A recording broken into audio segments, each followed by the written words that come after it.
So good evening, folks. We are sitting in another special car again. This is Automann Talks, and I'm actually currently waiting for my pizza to be ready. I actually thought, okay, should I pick up the pizza or should I get the delivery? And since I'm sitting in an Audi R8 here and have the possibility to drive this car tonight, I think the result was pretty obvious. That I said, okay, I'm going for the pickup. So I got this car again from ECC Rent in Darmstadt. They gave me the possibility to test it and to drive it, and I'm really in love with this car. You know that I drove the Audi R8 V8. I think it's about 2 years ago that I tried it out, and this had a manual transmission, and here we are actually sitting in the one with the R-Tronic, and it's a V10 version. So actually I'm pretty amazed that it's so similar to the Lamborghini Gallardo Spider that I tried previously last year. And this car is almost as loud as the Gallardo Spider, I would even say. I don't know if they've done some modifications to the exhaust, but all the negative voices about the V10 having a flat voice and the sound not being that good, I cannot really understand, I have to say.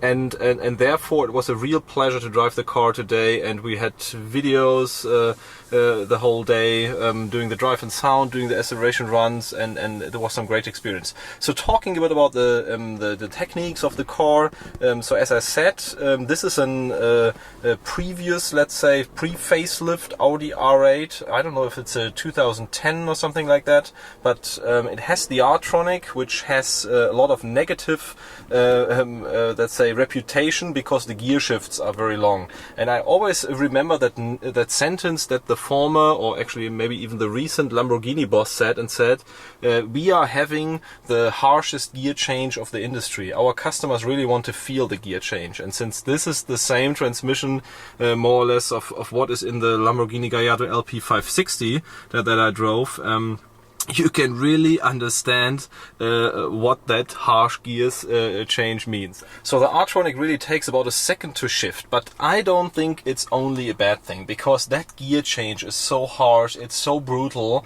and it's really steps out from all the other gear changes that we are used to today. Of course the S-Tronic is better. I mean, it has better performance, it has more riding comfort, but this still is very special, at least if you drive the car for a few days now.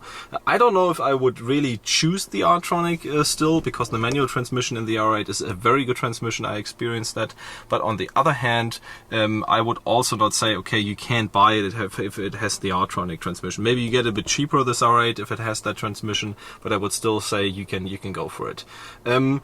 Comparing this to the Lamborghini Gallardo Spider, I really have to say that this engine, it's the 525 horsepower V10 version, really feels stronger than what I had in the Gallardo Spider. And I think that's the case because this is already the 5.2 liter V10, and in the Gallardo Spider it only had the 5 liter V10, so the previous generation 10 cylinders that Lamborghini and Audi actually developed together.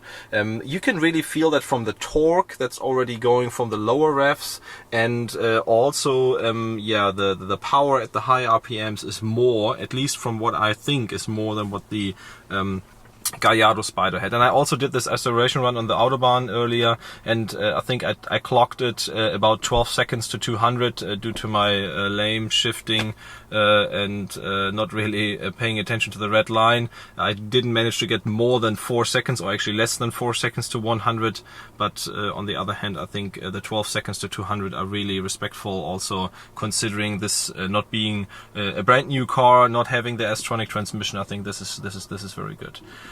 So what else can I say? So they told me 15 minutes or 20 minutes to pick up my pizza.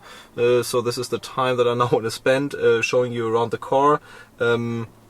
Actually, this car has a red interior, has the Bang & Olufsen system, it's white from the outside, and you will actually see that it has the facelift bumpers on the outside. So it already has the matrix LED lights, I think, or the new LED lights from the facelift, and it also has the new tail lights and the round-shaped, not the oval, but the round-shaped pipes for the V10. Overall, an amazing car. Stay tuned for the great sound footage that we captured today, the acceleration runs. I will also do a startup in my garage, and hopefully you will be able to hear this great V10 sound there. What we are driving in, it was usually the sport mode and the dampers in sport, and the downshifts are really amazing with that. So stay tuned for all the videos that are coming, and have a nice evening.